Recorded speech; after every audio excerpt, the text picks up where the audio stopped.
c'est l'occasion de voyager différemment en fait. Parce que par le digging, tu peux rencontrer des gens, aller chez eux, partager le thé.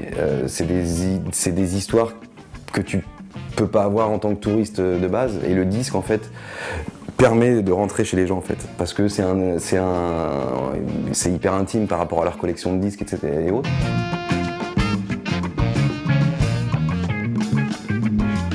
Le parcours musical, même si on avait un background de famille où mon père écoutait pas mal de jazz, ma mère beaucoup de chansons françaises, Brassens, Brel, etc. C'est le début d'initiation, ado, au sample qui revenait à cette initiation du funk.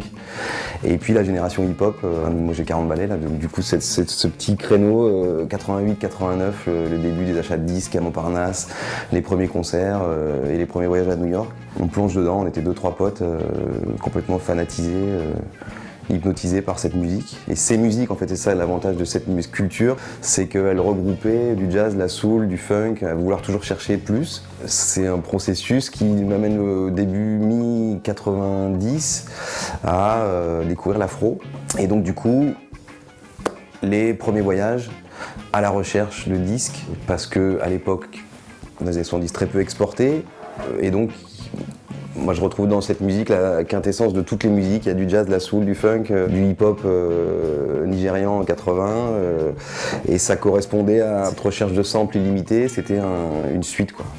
Et donc du coup c'est un rapport au passé, il y a un peu d'histoire aussi de l'Afrique post-coloniale, 60-80 on va dire, qui est intéressante à gratter et du coup nous on s'est focalisé là-dessus.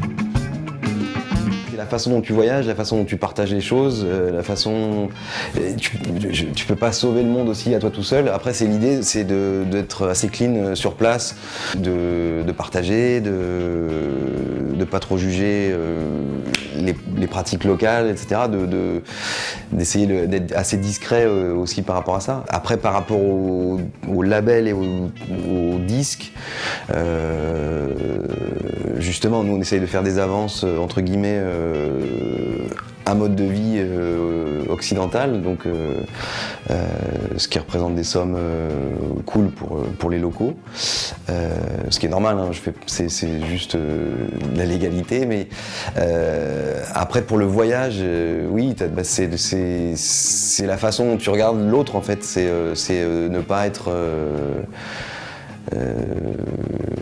hautain ou je sais pas comment expliquer. C'est juste d'essayer d'être humain et au même niveau, ouais, voilà, pas montrer que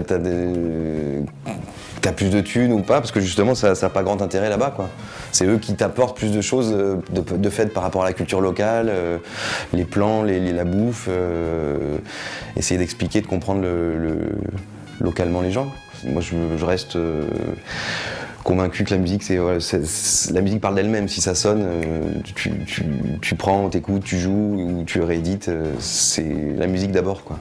C'est l'avantage de ces musiques, c'est qu'elles sont universelles et qu'on vend des disques en Malaisie, au Pérou, et que et en plus c'est la quintessence de plein de musiques, donc ça touche tout le monde en fait. C'est l'avantage d'Internet, c'est que ça a explosé les frontières. Il n'y en a plus sur nos musiques. Comme je disais, la plupart du temps, nous, on vend à l'étranger, à l'export.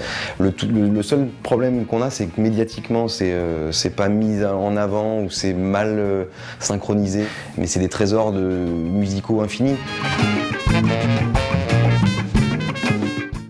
C'est l'avantage de ces musiques, c'est que c'est et humain, et musical, et historique, et pour le coup, entre guillemets politique aussi, de pouvoir de rester indépendant, rester dans sa niche, de faire des choses pas forcément commercialement puissantes, mais qui